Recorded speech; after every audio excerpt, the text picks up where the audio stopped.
Mas bom estar aqui com vocês, bom poder compartilhar um pouquinho com vocês sobre esse tema.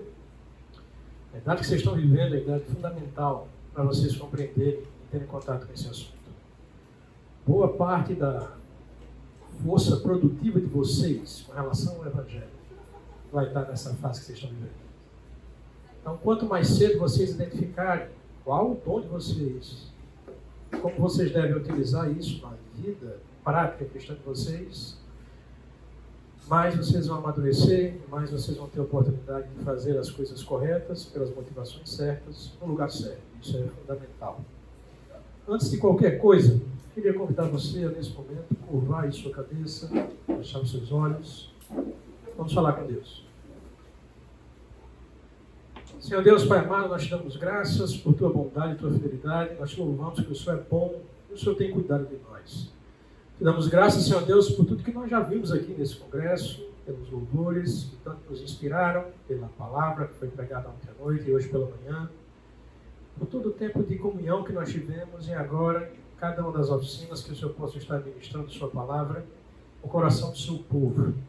Nos prepara, Senhor Deus, para esse momento e para tudo que ainda temos pela frente. É assim que eu oro, que nós oramos, no nome santo e poderoso de Jesus. Amém.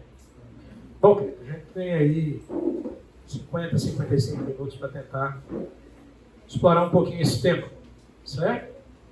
Então, antes da gente entrar no tema em si, uma pergunta que a gente poderia fazer, olhando para a realidade das igrejas, olhando para a realidade da sua igreja, olhando para a sua realidade na igreja, qual é o cenário atual que nós vemos, principalmente nesse período pós-pandemia?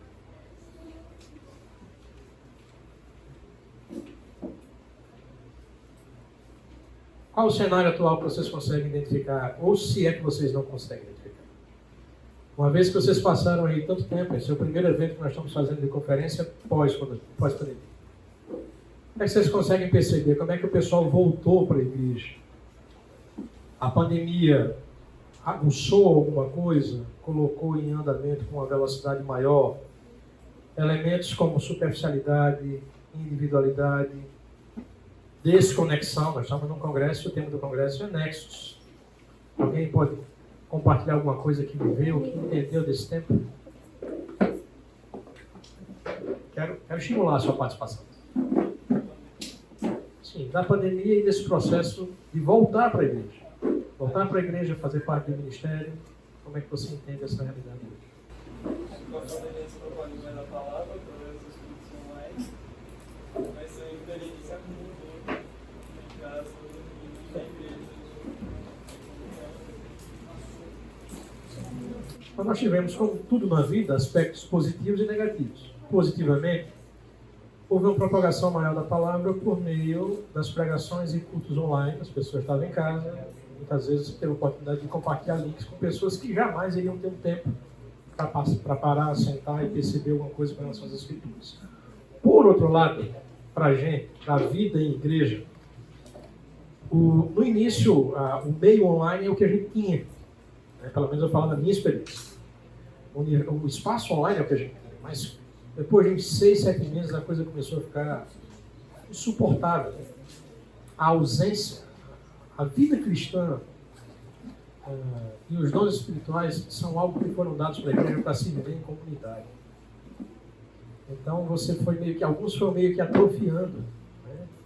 E alguns, inclusive, até hoje não conseguiram voltar ao ritmo que estavam antes da pandemia. Outros estavam sedentos para voltar e se dedicar à obra. Mas o fato é que o propósito de Deus com os dons espirituais está diretamente ligado à vida em comunidade. Então, um tema como esse se faz extremamente relevante no contexto que nós estamos vivendo. Além da pandemia, a nossa sociedade, o nosso contexto, que é uma sociedade pós-moderna, é marcado por uma série de individualismos. O ser humano é individualista, a verdade está relativizada, há uma procura pelo prazer, hedonismo, há uma vida à parte de Deus, secularismo. Então, todas essas coisas estão afetando o dia a dia de vocês, a mentalidade de vocês. Vocês estão recebendo isso na igreja, na escola, vocês estão recebendo isso em casa e talvez até na igreja, dependendo de quem você ande e a maneira como você conviva dentro da igreja. Agora, uma coisa é o que a sociedade aí fora prega, uma coisa é o que o mundo aí fora prega, uma coisa é o que a minha visão distorcida enxerga e outra coisa é o que Deus estabelece na sua palavra. E o meu desafio para você ao longo desses minutos é a gente poder dar uma olhadinha para essa realidade. Quero trabalhar essa palestra em cima de 4 pontos aí. Conceito. O que é um dom espiritual? De onde vem? Qual a origem dos dons espirituais? Para que serve?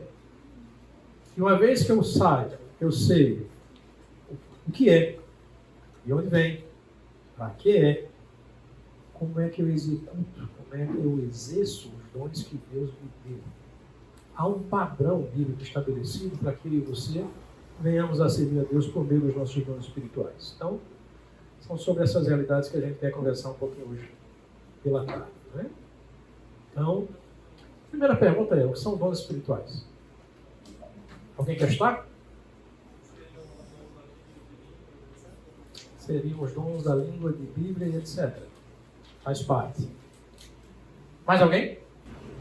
Acho que é qualquer habilidade que a gente tem pode instruir para levar o evangelho para as pessoas, seja pela música, pela oratória. Dons espirituais é um assunto um pouco complexo porque muitas vezes a gente pode confundir dom com talento. Dom e talento são coisas diferentes, certo? Que a gente vai ver aqui ao longo do processo. Mas eu fiz a pergunta porque é proposital, há muita confusão sobre isso. Há muito desconhecimento sobre o assunto. Paulo vai dizer em 1 Coríntios, capítulo 12, verso 1, com respeito aos dons espirituais, eu rogo para que vocês não sejam ignorantes. Havia um problema na igreja de Corinto.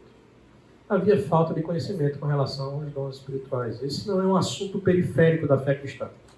Esse é o assunto central. Eu preciso compreender. Você precisa compreender. Eu me converti em 30 de novembro de 2002. Já tem um tempinho. Né? E no carnaval seguinte, a nossa igreja lá em Natal fez um retiro de carnaval. 4 dias em que a gente esteve ali convivendo com a minha igreja. Foi o meu primeiro retiro, o primeiro congresso como crente. Tinha 21 anos, então estava com a corda toda. E o tema era sobre dons espirituais no nosso congresso. E o pastor levou um formuláriozinho que era tipo um... Como é que eu posso dizer? Era um teste de aptidão para que, de acordo com as respostas que fossem dadas ali, ele ia indicar mais ou menos qual seria o seu dom. Né? A Bíblia diz que quando nós nos convertemos, Deus nos deu pelo menos um dom espiritual. Se você é crente, você recebeu um dom espiritual. Você pode até não saber que tem. Vai descobrir ao longo do processo. Mas tem. E o fato é que as perguntas iam sendo feitas, ele ia respondendo o questionário. E acho que esse texto de 1 Coríntios, capítulo 12, verso 1, com relação à ignorância aos dons espirituais, era a minha visão. Ao fim do teste, eu tinha todos os dons. E o pastor me chamou e disse, cara, você precisa sentar aqui, vamos conversar. Ou você é Jesus, ou tem alguma coisa errada com você. Então, tem muita coisa para a gente aprender. Vamos lá. Nessa ideia de conceito, eu quero trabalhar com vocês um pouquinho 3 textos. Efésios capítulo 4, 1 Coríntios capítulo 12 e Romanos capítulo 12. São 3 textos que falam sobre dons nas Escrituras. Além desses 3 textos, você tem Colossenses também, e você tem 1 de Pedro capítulo 4. Mas eu vou focar nesses 3 textos aqui, para que a gente possa ter uma base, que a gente possa enxergar e construir aqui um conceito, que a gente possa construir aqui uma ideia de origem, propósitos e padrão. Veja, o livro de Efésios, o capítulo 4, é o que a gente chama de ponto de virada do livro. Todas as cartas paulinas, Paulo começa com um assunto doutrinário conciso. Ele apresenta um tratado doutrinário, uma verdade teológica, e depois ele diz assim, olha, porque eu ensinei isso, e porque vocês são isso, agora vocês têm que fazer assim. Vocês têm que viver de acordo com aquilo que Deus fez em você. Há uma cena do filme do Homem-Aranha, da década de 2000, essa versão agora não, a mais velha, em que o tio do Peter Parker, como é o nome do tio do Peter Parker? Quem lembra? tio Ben olha para o Peter Parker e diz assim: grandes privilégios trazem consigo grandes responsabilidades. O tio Ben deve ter lido a teologia paulina, porque é exatamente isso que Paulo faz em muitas cartas. Ele faz isso aqui em Efésios capítulo 4, ele faz isso em Romanos capítulo 12, verso 1. Aqui ele diz: portanto, eu, prisioneiro no Senhor, peço-vos que... O que é que Paulo está pedindo? Que vocês andem de acordo com a vocação que vocês foram chamados. Ou seja, Paulo está dizendo, olhe para os 3 capítulos anteriores em que eu mostrei a história da salvação, como Deus na eternidade separou o seu Filho para morrer na cruz do Calvário, como essa palavra foi pregada ao seu coração e aplicada por meio do Espírito Santo. Ele diz isso no capítulo 1, no capítulo 2, ele mostra de onde foi que Deus nos tirou. Nós estávamos mortos nos nossos delitos e pecados, né? Mas por causa da graça e do grande amor do Senhor, Ele nos aproximou dele, Ele derrubou a parede de inimizade e agora nós fazemos parte de um só povo, uma nova humanidade, como ele diz em Efésios capítulo 2. E Paulo diz que essas verdades são tão concisas no capítulo 3 que ele ora para que aquelas pessoas possam compreender a profundidade do que ele estava falando. Então, o que Paulo pinta nos 3 primeiros capítulos é uma grandiosa salvação. É um plano de amor maravilhoso. Aí Paulo, no capítulo 4, diz assim: então, por que Deus amou você dessa forma? Você não pode mais viver da maneira que você estava vivendo. Você tem que viver de uma forma específica, que ele diz aqui, de acordo com a vocação em que vocês foram chamados. Nós fomos chamados para uma vocação, para uma vida específica, uma realidade específica. Então, a partir do capítulo 4, o que Paulo vai fazer no livro de Efésios é falar sobre prática cristã. As implicações dos grandes privilégios ou as grandes responsabilidades que acompanham os privilégios de sermos filho de Deus, de termos sido abençoados com toda a sorte de bênçãos espirituais nas regiões celestiais em Cristo, por desfrutarmos do grande amor, da imensa misericórdia, da sua graça, de sermos parte dessa nova humanidade. Então, as responsabilidades, as implicações dessa salvação, Paulo vai estabelecendo aí até o fim da carta. E é interessante que as 2 primeiras coisas que Paulo enfatiza aqui, como implicação de uma salvação tão grandiosa, é a unidade da igreja, que vai ser trabalhada hoje à noite pelo Wilson Porta, e o serviço. Nós somos salvos para vivermos em unidade e para servirmos a Deus. O tema de unidade está em Efésios 4, do 1 até o 6. E o tema de serviço está em Efésios 4, do 11 até o 16. Entre o verso 7 e o verso 10, tem algo que é fantástico, que possibilita vivermos em unidade, servindo a Deus. E isso que está entre Efésios 4, 7 e Efésios 4, 10 é a questão dos dons espirituais. Ou seja, os dons espirituais são fundamentais para a vida cristã. Sem ele, ou sem eles, não haveria unidade na igreja, nem tampouco serviço. E é sobre isso que eu quero falar com vocês um pouquinho. Veja, Paulo vai dizer aqui, depois de falar sobre a unidade, temos um só Senhor, uma só fé, um só batismo. Ele vai dizer no verso 6 o seguinte: um só Deus e Pai de todos, o qual é sobre todos e age por meio de todos e está em todos. Pergunta para vocês: como é que Deus age por meio de todos e está em todos? Por causa do? É por meio do Espírito Santo que Deus está em nós e é por meio do Espírito Santo que Ele age em nós. E esse verso 6 é a conexão com essa ação de Deus por meio do Espírito Santo, porque a partir do verso 7 ele vai mostrar a questão dos dons espirituais. Deus está em nós por meio do seu Espírito e age em nós, porque o Espírito Santo vai nos dar capacitações para que nós possamos fazer a obra de Deus. Então, uma coisa está ligada à outra. Vocês estão conseguindo compreender? Estão conseguindo ligar a sequência? Não estou entendendo nada. Beleza, vou tentar explicar.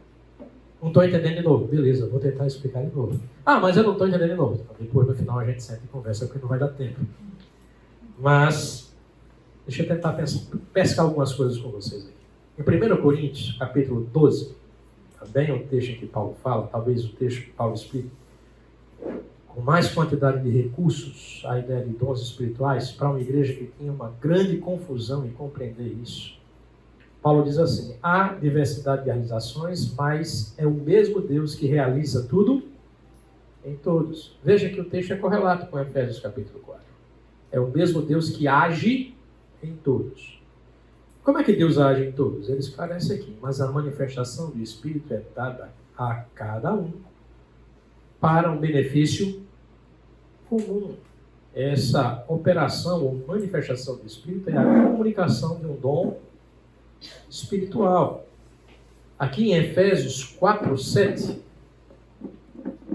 Paulo vai dizer o seguinte: e a graça, voltei para Efésios, e a graça foi concedida a cada um de nós, segundo a proporção do dom de Cristo.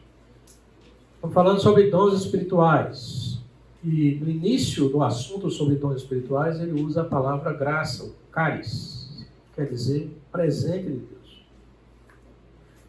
Um presente de um soberano.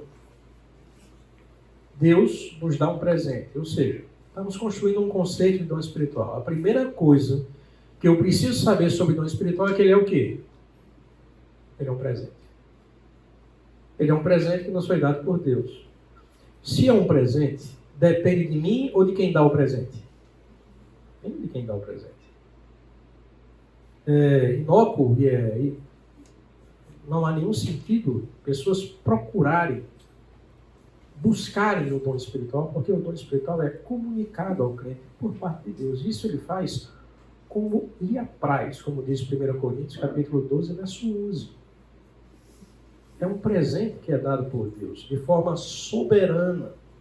E aqui ele diz assim: a graça foi concedida a cada um de nós, segundo a proporção do dom de Cristo. A palavra dom aqui quer dizer doreia, dádiva, presente oferecido.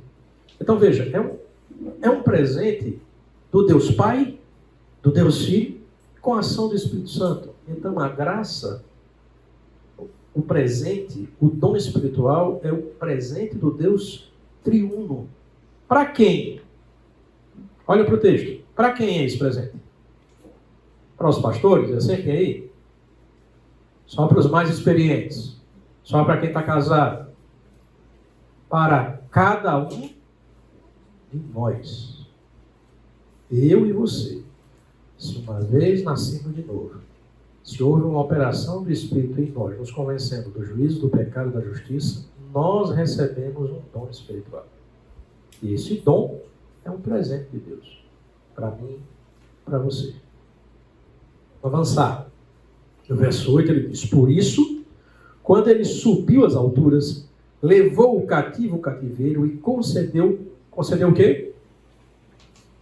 Dons aos homens. A palavra concedeu aqui quer dizer dar algo por livre vontade. Deus deu o dom que você tem e o dom que eu tenho. Não por causa do meu currículo ou da minha capacidade, mas porque foi uma escolha soberana dele. Algo que é precioso e que eu preciso administrar com diligência. Pedro vai dizer isso em 1 de Pedro, capítulo 4, verso 10 e 11. Você tem que usar os seus dons espirituais com graça, mas com responsabilidade. Administrando isso, certo? E aqui a palavra dons já é uma palavra diferente de doreia. Aqui é doma, é algo que é dado, o dom concedido por um soberano. No caso, o soberano aqui é Deus. E Deus é soberano porque ele é o dono de todas as coisas. Não é? Então, estamos firmando aqui um conceito? O dom espiritual é um presente concedido pelo Deus triuno para cada um de nós. Aí mais ou menos o que a gente viu até agora. Dons espirituais são presentes, dádivas sobrenaturais concedidas soberanamente pelo Deus triuno ao seu povo, só para o povo de Deus. Agora, pensando em origem, e esses 3 versículos que você tem na sua frente, versículo 8, versículo 9, versículo 10, parece ser um texto muito truncado, difícil de entender. Está lá em cima, desceu, subiu, desceu, levou o cativo, o cativeiro. O que é que ele está falando aqui? O que Paulo está falando aqui é que eu preciso que você compreenda isso. O dom espiritual que você recebeu não é uma coisa qualquer. Não é algo que pode ser descartável. Não é algo que eu possa olhar para ele e dizer, eu vou exercer quando eu quero, quando eu não quero, eu não vou exercer. Eu vou fazer quando achar que devo e não vou fazer quando achar que não devo. Se eu gosto da liderança, eu faço. Se eu não gosto, eu não faço. Se eu cruzar o braço, ninguém tem nada a ver com isso. Eu preciso que você compreenda como é que esse dom chegou até você. E no momento em que você compreender como esse dom chegou até você, talvez você pense duas vezes antes de se omitir com relação à obra de Deus. Quando ele fala aqui no verso 8, ele diz, por isso, quando ele subiu às alturas, levou cativo o cativeiro e concedeu dons aos homens.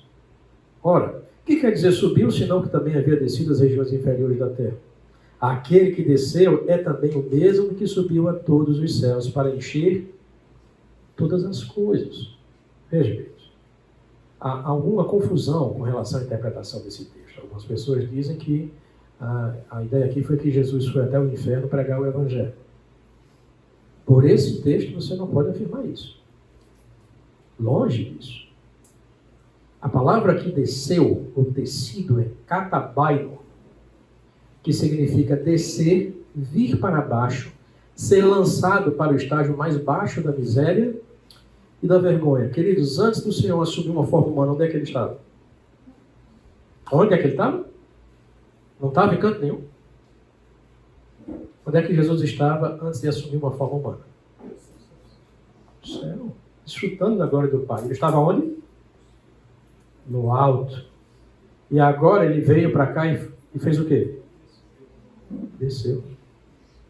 As regiões inferiores, não é falando com relação às nossas regiões inferiores, mas era inferior para ele.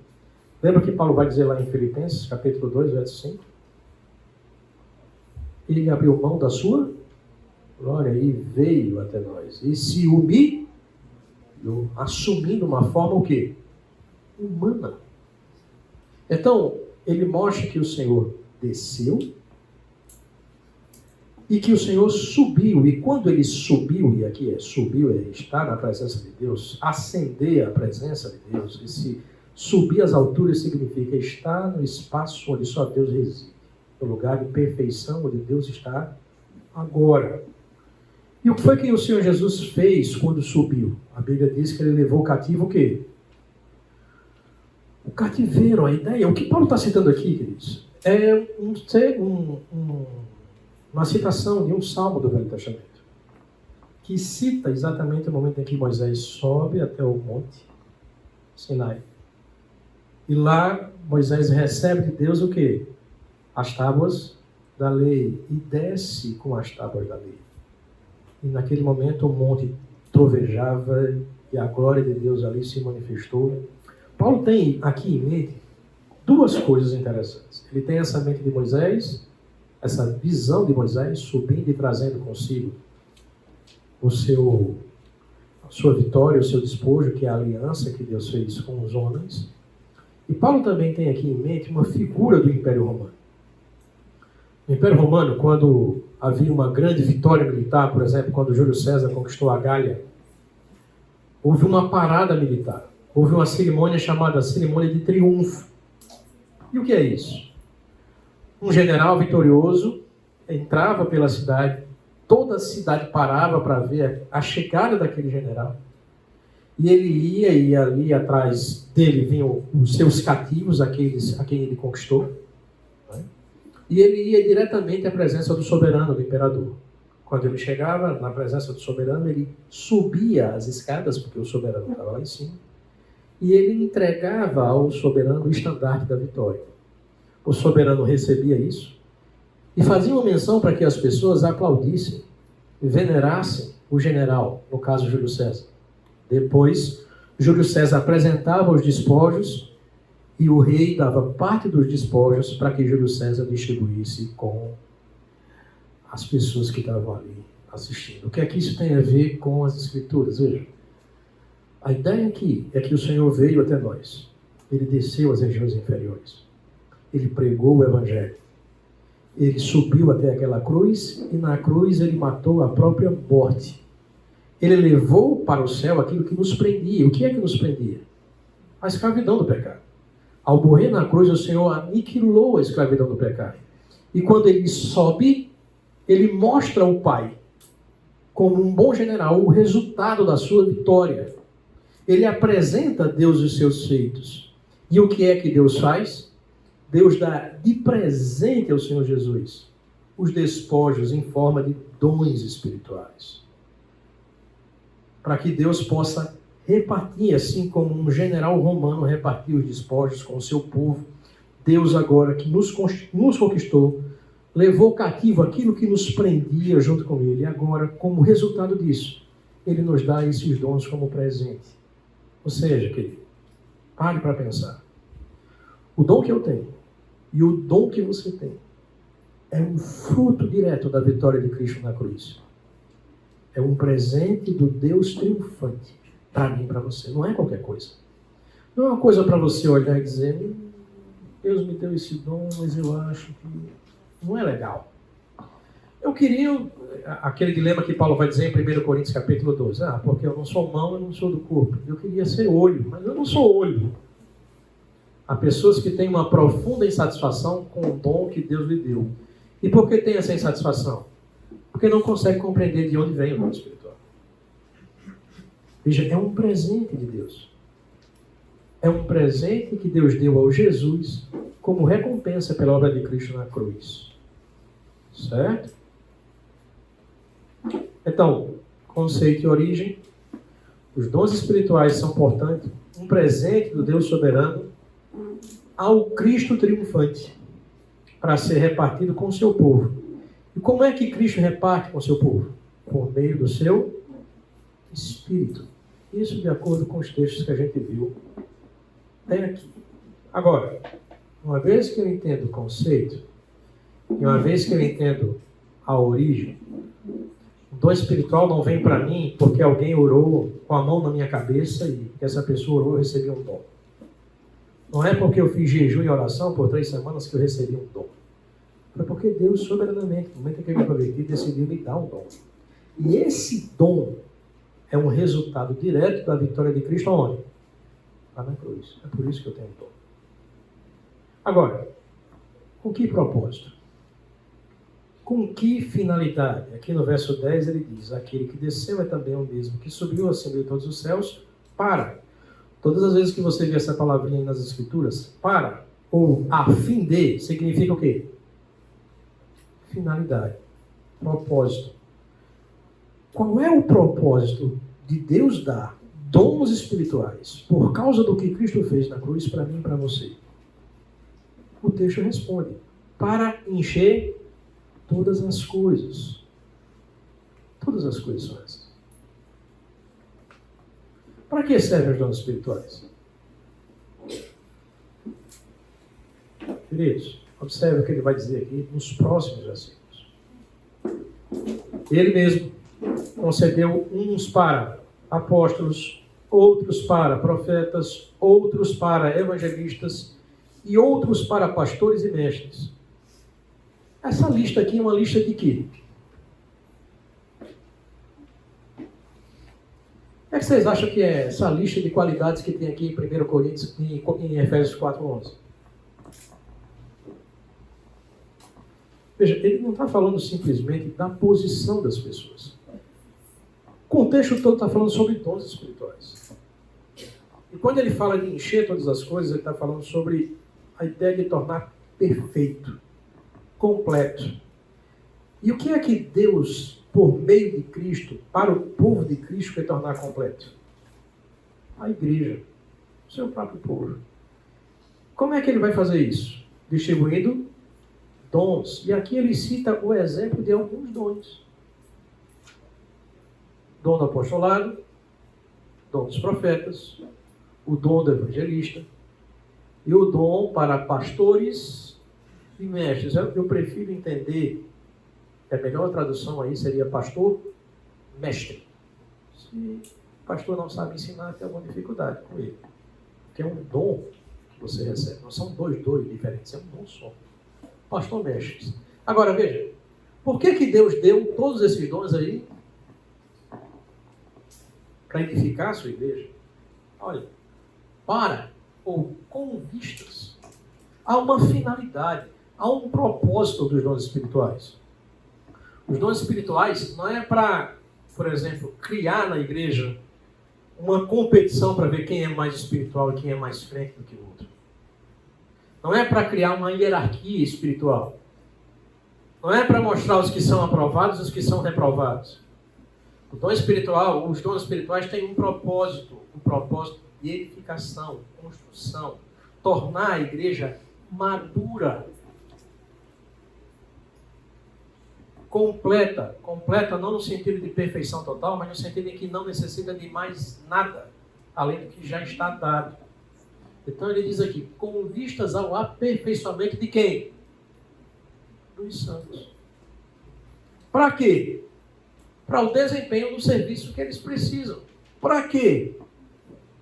Para a edificação do corpo de Cristo. O texto vai respondendo as perguntas que nós vamos fazer. Então, qual é o propósito dos dons espirituais para a igreja? Deus concede dons para o aperfeiçoamento da sua igreja, equipando os santos para o serviço e edificação do corpo. É para isso que Deus deu dom espiritual. Se Deus não tivesse colocado na igreja pessoas que tivessem uma capacitação sobrenatural, e aí é que está a diferença do que o colega falou no início, não é uma habilidade simplesmente. É a capacitação sobrenatural de fazer algo.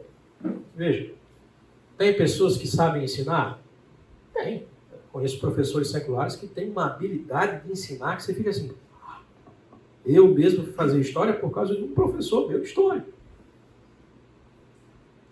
Mas isso é um dom espiritual? Não. É uma habilidade que ele tem, que desenvolveu.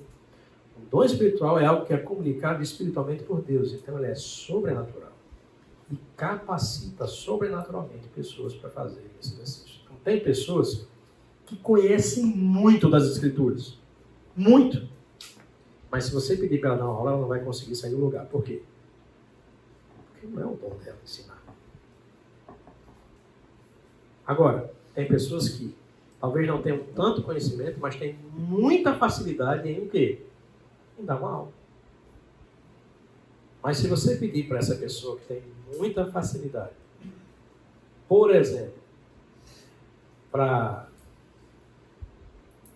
presidir uma congregação, talvez ela não vá ter essa mesma habilidade. São dons que são diferentes. Aptidões que são diferentes. Isso significa, na igreja do Senhor, que ninguém é melhor que ninguém. Nós só temos funções o quê? Diferentes. É assim que é. Então, os dons espirituais servem, têm um propósito específico. Equipar a igreja, aperfeiçoar a igreja, melhorar a igreja, amadurecer a igreja. Isso se estabelece dentro do ambiente de troca. Paulo vai dizer em Romanos capítulo 1 que ora para conhecer aquela igreja, ele não conhece a igreja, para que tenha a oportunidade de trocar dons espirituais com aquela igreja. Tem certas coisas que eu olho para as Escrituras e faço uma profunda reflexão. Quando você diz para mim que não sente necessidade de estar na igreja, que você não tem o que ganhar vindo para a igreja, que você não vê sentido em estar na igreja, eu olho para Paulo e vejo um homem com múltiplos dons. Um homem que fundou várias igrejas, pagou um preço altíssimo por causa do Evangelho. E Paulo olha para uma igreja que ele não conhece e ele diz assim, eu quero ir simplesmente para despejar em vocês o meu talento. Eu quero ir para aí simplesmente para mostrar a vocês como eu sei.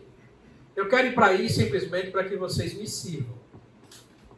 Eu quero trocar. Significa o quê? Paulo disse, eu quero estar com vocês, porque eu quero ensinar e quero o quê? Aprender. Essa é a realidade da igreja. Essa é a grande realidade da igreja. Nós estamos aqui, queridos, para ensinar e para aprender. Na prática significa o quê? Que você nunca sabe demais que não possa o quê? Você nunca sabe tanto ou tão pouco que não possa o quê? Ensinar. Nós estamos sempre nesse meio caminho. Nós estamos na igreja sempre aprendendo com alguém e sempre ensinando a alguém. Agora, se você fica em casa, como é que você faz isso? Se a pandemia dura mais 5 anos, como é que a gente faz isso? Virtualmente, esses laços têm a tendência de o quê? se esfacelarem. Tem dons que só vão ser exercidos por meio da presença. Eu tenho o dom de serviço. Como é que eu vou fazer isso? Ah, não. Meu serviço é abrir a sala virtual. É para isso que Deus tem o serviço. Então, veja. Propósito. Equipar. Aperfeiçoar. Até que, ele diz. Até que o quê? Até quando essa ação de Deus ministrando na minha vida precisa acontecer para que eu fique completo, perfeito? Até que nós cheguemos todos à plena unidade da fé, o pleno conhecimento do Filho de Deus e a perfeita varonilidade, a medida da estatura da plenitude de Cristo. Então esse processo é concluído quando nós atingimos uma maturidade cristã. Veja. O que é que vocês conseguem compreender com a unidade da fé e pleno conhecimento do Filho de Deus?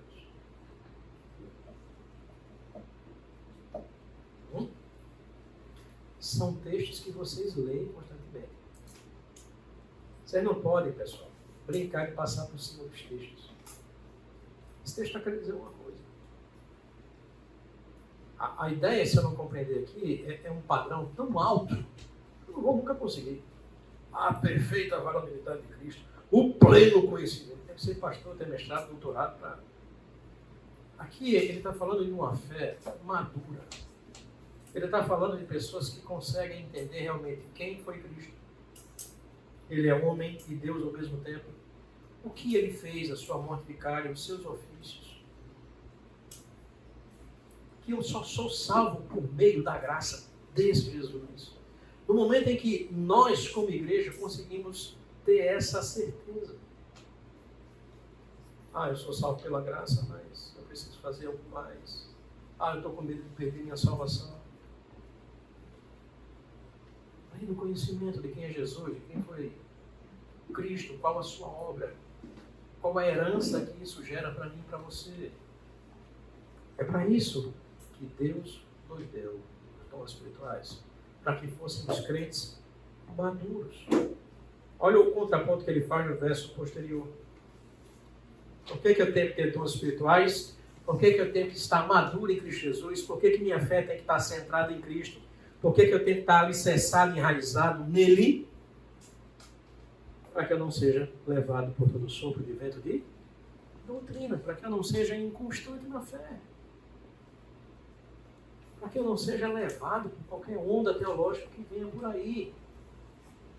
E isso é feito porque, infelizmente, dentro da igreja, não tem apenas salvos. Tem joio também. E o que é que o joio faz? Vai bagunçar o negócio. Como é que se bagunça o crescimento da igreja? Ensinando o quê? Mentira. Falsos ensinos. Falsos mestres. Falsos ensinos são a grande pedra de tropeço para a igreja do Senhor. Isso pode atingir uma igreja de várias maneiras. Pregação errada, concepção de dons errados, músicas erradas, concepção de salvação errada. Então ele diz aqui, olha, o crente tem que estar centrado em Cristo, conhecendo quem é Cristo, sua pessoa e sua obra, para que ele não seja seduzido. E ele diz que esses homens são super inteligentes, são sutis. E eles induzem as pessoas ao quê? Ao erro. Então você percebe por que Paulo usou lá em cima. Veja, Paulo não usou lá em cima a lista com todos os dons. Tem mais dons fora aqueles. Mas por que Paulo citou aqueles? Qual é o maior problema para a igreja? Falsos o quê? Ensinos. Quais são os dons que ele citou lá? Pessoas que foram diretamente comissionadas por Cristo, são seus apóstolos. A autoridade. A igreja foi edificada sobre o fundamento e a doutrina de quem? Dos apóstolos. Evangelistas. Pessoas que têm uma capacitação sobrenatural. Um amor sobrenatural pelo perdido. E aproveita cada oportunidade para fazer o quê? Pregar a mensagem correta de quem? De Cristo. Pastores e... O maior perigo que nós enfrentamos como igreja é sermos seduzidos pela mentira. Então, por isso que Paulo coloca esses homens chaves, esses nomes chaves que estão ligados à área de ensino. Preciso aprender. Agora, se você não aprende das Escrituras, se você não tem desejo de compreender por que as coisas existem, para que as coisas existem, como elas chegaram até aqui, o que é que eu faço com elas, você vai ficar para lá e para cá. Da minha geração, estou falando de 20 anos atrás, estava muito claro e muito escrito quem ia permanecer firme e quem não ia permanecer. Tenho colegas que se casaram no mesmo ano que eu, que hoje estão divorciados, e alguns até se assumiram hoje homossexuais.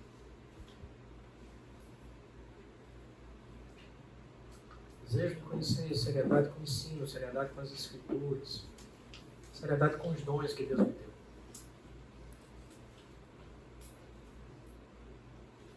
Por último, Paulo vai dizer o seguinte: mas, seguindo a verdade em amor, olhando para esse texto, o que é que eu tenho que fazer? Seguir a verdade em amor. Depois, crescer. Paulo vai dizer em 1 Coríntios, capítulo 13, quando eu era menino, andava como menino, pensava como menino e agia como menino. Mas quando me tornei homem, deixei de lado as coisas próprias de... Como é que você faz isso? Você aperta um botão e deixa de ser menino e passa a ser uma pessoa madura, é assim? Não. Tudo começa com a decisão de aprender. E para isso não tem idade. Quanto mais cedo você decidir aprender, acho que o André ontem citou um texto de Números que diz assim: santificai-vos hoje, e Deus fará maravilhas no meio de vós. É agora. Porque a partir desse momento vocês vão fazer as principais escolhas da vida de vocês. A profissão que vocês vão ter, com quem vocês vão casar, se é que vão casar. Família que vocês vão formar, como vocês vão criar os seus filhos. Então essa é a hora de aprender. E é melhor aprender agora, e vocês estão tendo um privilégio tremendo. Eu me converti com 21 anos. Quanto tempo eu perdi? Quantas experiências negativas eu experimentei e acumulei na minha vida? E muitos de vocês, ou alguns de vocês, têm o privilégio de crescerem no Evangelho. Alguns de vocês sentem uma curiosidade louca para descobrir o que é que tem lá fora. Não precisa ir, não. Só converse com quem já foi. Deus te salvou. De uma forma incomparável. Deus te deu um dom. De uma maneira grandiosa, como um presente que o Pai dá a um filho, como recompensa pela sua obra. E o Filho estende a mim e a você por meio do Espírito. Para que juntos, eu com meu dom, você com seu dom, nós possamos edificar e servir uns aos outros. Esse é o propósito. Você já sabe qual é o seu dom? Pastor, eu não sei ainda. Procure seu pastor, para que ele possa orientar você com relação a isso. Se você já sabe qual é o seu dom, desenvolva isso. Trate isso com seriedade. E aqui a gente entra na nossa conclusão. O que é que a gente viu até aqui? Conceito, origem e propósito. Os dons espirituais são, portanto, capacitações sobrenaturais do Deus triuno em favor do seu povo, ou seja, de nós, com o objetivo de habitá-lo para seu papel singular na história da redenção. Essa é uma boa definição sobre dons espirituais. São capacitações sobrenaturais do Deus triuno, Pai, Filho e Espírito Santo. Em favor de quem? Da igreja. Para quê? Para habilitar, capacitar, equipar, amadurecer, tornar perfeita a igreja para o seu papel singular. Qual é o papel singular da igreja? Glorificar quem? A Deus. Como faz isso?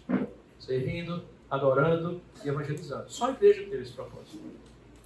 E para esse propósito específico, ela recebe dons específicos. Agora, de que forma eu faço isso na prática? Qual é o padrão? Deus deixou um padrão para que eu exercesse os dons espirituais. A Bíblia fala algo sobre isso? Fala. Abra sua Bíblia para Romanos capítulo 12.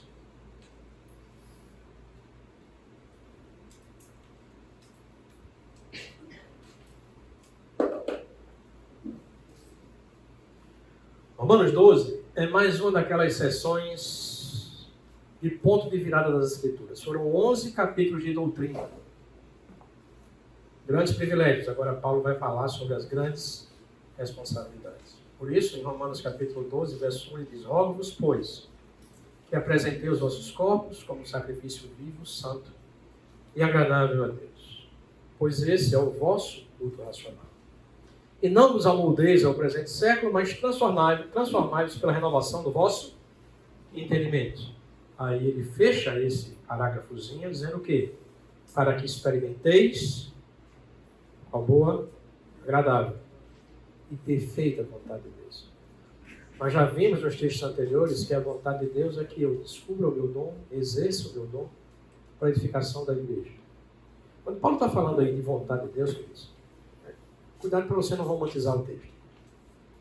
Eu quero saber qual é a vontade de Deus para mim. Eu estou com 16 anos e tem um cara na minha igreja que eu acho ele bem legal, bem bonito.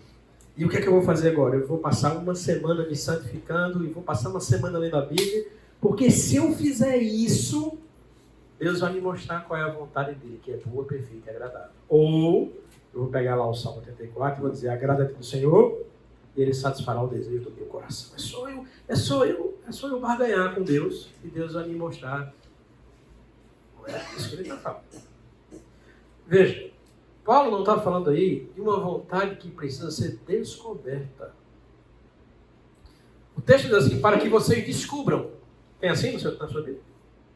Na minha tem, para que vocês experimentem. Eu só posso experimentar aquilo que está diante do quê? Dos meus olhos.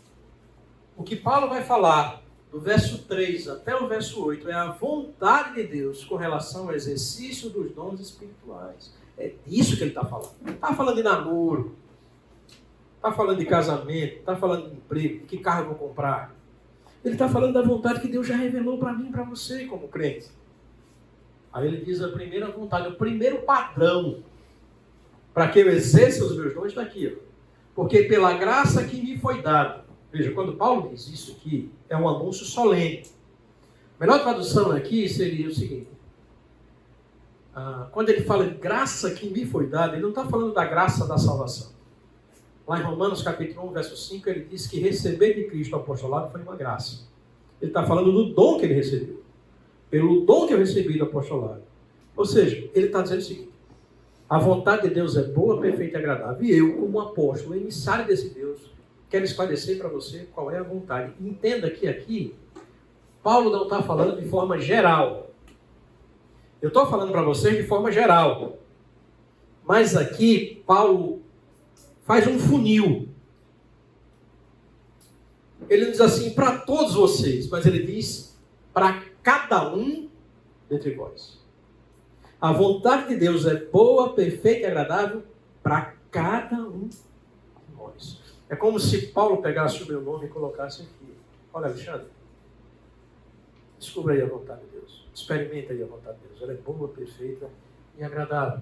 E qual é a vontade de Deus para que, como crente, no meio de tanta gente, com pessoas tão diferentes, a gente possa ter um relacionamento que seja bom, perfeito e agradável? Vamos olhar para o texto? O que é que Paulo diz? Não pense de si mesmo além do que? Antes pense com moderação. O que é que ele está falando aí?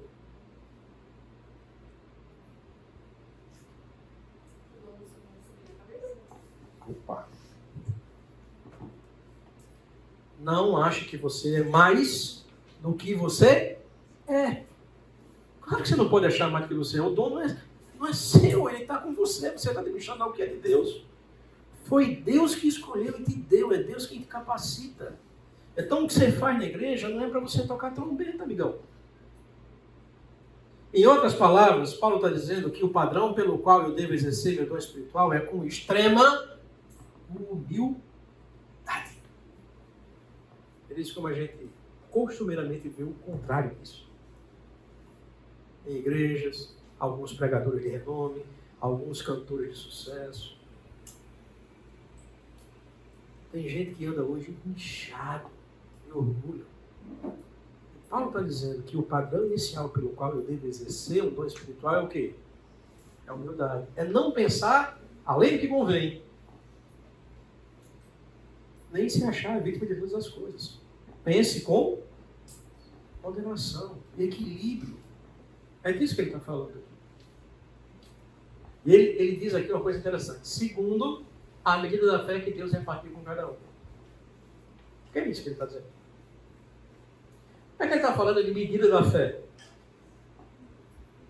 Ele está falando de padrão. Régua de medir. E quando ele diz assim, segundo a medida da fé, fé não é a fé salvífica, mas é o conjunto de doutrinas. A fé que nos foi entregue de uma vez por todas. Ou seja, Paulo está dizendo que no exercício dos meus dons, no momento em que eu olho para o meu irmão da esquerda, que eu olho para o meu irmão da direita e que eu olho para mim mesmo, eu tenho que olhar para mim e para eles de acordo com o que a Bíblia diz. E a Bíblia diz que eu não sou nem melhor, nem pior do que ninguém. Todos nós somos o quê? Pecadores. Essa é a realidade. É disso que Paulo está falando. Outra coisa. Paulo disse que um outro padrão pelo qual eu devo exercer o meu dom espiritual, além da humildade, é a ideia de mutualidade. Esse dom que Deus me concedeu não foi para mim, mas foi para edificar quem? A igreja. O centro do dom espiritual não sou eu, é quem? É sempre o outro. Por quê? Porque a igreja se vive dentro de um ambiente de mutualidade. Se eu uso o meu dom para te abençoar e você usa o seu para me abençoar, logo, todos nós seremos o quê? Abençoados. E assim nós vivemos a vontade de Deus, que é boa, agradável e perfeita. Quando você está na igreja que as pessoas são humildes, e que elas conhecem e entendem a responsabilidade mútua que tem umas com as outras, esse ambiente é bom, agradável e perfeito. Significa, como é que é o nome? Significa que se Henrique tem um problema, e por algum motivo Henrique decide cruzar os braços, a nossa mentalidade geral é o seguinte: bom, o problema é de quem? O problema é de Henrique. Ele que se vire. A mentalidade de Henrique é qual? Bom, o problema é só o meu. Eu vou deixar de ir para a igreja e isso não afeta ninguém, só a mim. Mas Paulo diz que nós somos um só corpo em Cristo. Ele não está dizendo que nós somos o corpo de Cristo, como ele diz em 1 Coríntios 12, mas nós somos um só corpo em Cristo. A ideia de mutualidade. Nós somos membros uns dos outros. Então, se Henrique tem um problema, o problema é de Henrique, mas vai afetar quem? Todo mundo. Porque Deus deu a Henrique dons específicos que talvez mais ninguém na igreja tenha. E se Henrique parar de trabalhar, o que é que vai acontecer? É isso que Paulo quer dizer, que todo o corpo sofre. A ideia de igreja, veja, bote isso na sua cabeça. A igreja é como um barco a remo. Você já viu naquelas séries dos Vikings lá, todo mundo lá? Tem um camarada lá gritando, né? Vai! E tem cada um ali, ó. Eu, se fosse lá, ia estar gritando. Não tenho força para remar. Mas o fato é que se alguém deixar um remo, vai fazer diferença. A igreja não é um clube que você vem quando quer e deixa de vir quando não quer.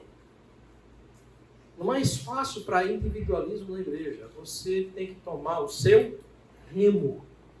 E o remo que você está, muitas vezes, só você tem. Daí a ideia de mutualidade. Por último, Paulo faz aqui mais uma relação de dons, como ele trouxe lá em Efésios capítulo 4. Veja, ele fala aqui sobre o dom de profecia, o dom de ministério, o dom de serviço. Ele fala sobre o dom de ensino, ele fala sobre o dom da exortação, ele fala sobre o dom da contribuição, ele fala sobre o dom da presidência, ou de presidir, né? E o dom de misericórdia. Tem todos esses dons aqui. Eu não quero chamar a atenção para os dons. Eu sublinhei os adjetivos que estão ao lado dos dons. Qual é a ideia que isso traz para a gente? Qual é o padrão para exercer esses dons? Você foi ser chamado para ser professor de escola dominical ou para dar essa oficina aqui. Aí você foi chamado há 6 meses atrás. Aí você deixou para fazer um estudo e os slides dessa oficina hoje, entre o horário do almoço e 2 horas. É esse o padrão de alguém que tem o dom do ensino? Esse é um padrão lixo. Relaxado. O padrão de alguém que tem o dom do ensino é o esmero. É alguém que se esmera, que vai ali trabalhando, procurando melhorar a cada ponto. Isso não implicaria que eu não faria nada para Deus, né? Eu quero pegar algo ruim para Deus, como Paulo disse para você. Claro. E quem vem o dom? A quem eu estou servindo? A Deus. Sirva a Deus por meio da igreja.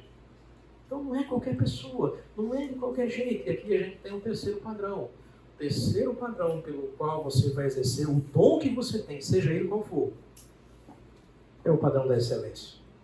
Você vai fazer, faça bem feito. Vai fazer o que hoje? Vou ajeitar as cadeiras. É um dom de serviço. Faça bem feito. Glorifique a Deus. Ah, Deus me deu um dom de contribuir de uma forma que muita gente na igreja não tem. Faça, mas faça com alegria. Com generosidade. Está fazendo? Faça bem feito. Por quê? Porque é para Deus. Você está fazendo para Deus. E muitas vezes na prática a gente inverte as coisas. A gente começa a fazer para impressionar o colega. A gente começa a fazer esperando o reconhecimento do pastor, de algum líder. Você está fazendo para Deus. O Deus que te salvou. O Deus que te deu um dom como presente e recompensa pela obra de Cristo na cruz. Então o que você vai fazer? Faça com humildade. Faça pensando sempre em quem? No outro. E faça isso sempre com excelência. Alguma pergunta? Alguma coisa que vocês queiram completar aí? Espero de alguma forma ter contribuído para o conhecimento de vocês com relação a esse tema. Nossa conclusão é essa. Os dons espirituais são um presente gracioso de Deus para quem? Para você, para sua vida. Eles foram dados a Cristo por despojo após sua vitória na cruz. Esses dons dados a você por meio do Espírito Santo têm implicações práticas na sua vida e na vida da sua igreja. O que é que você tem feito com relação a isso?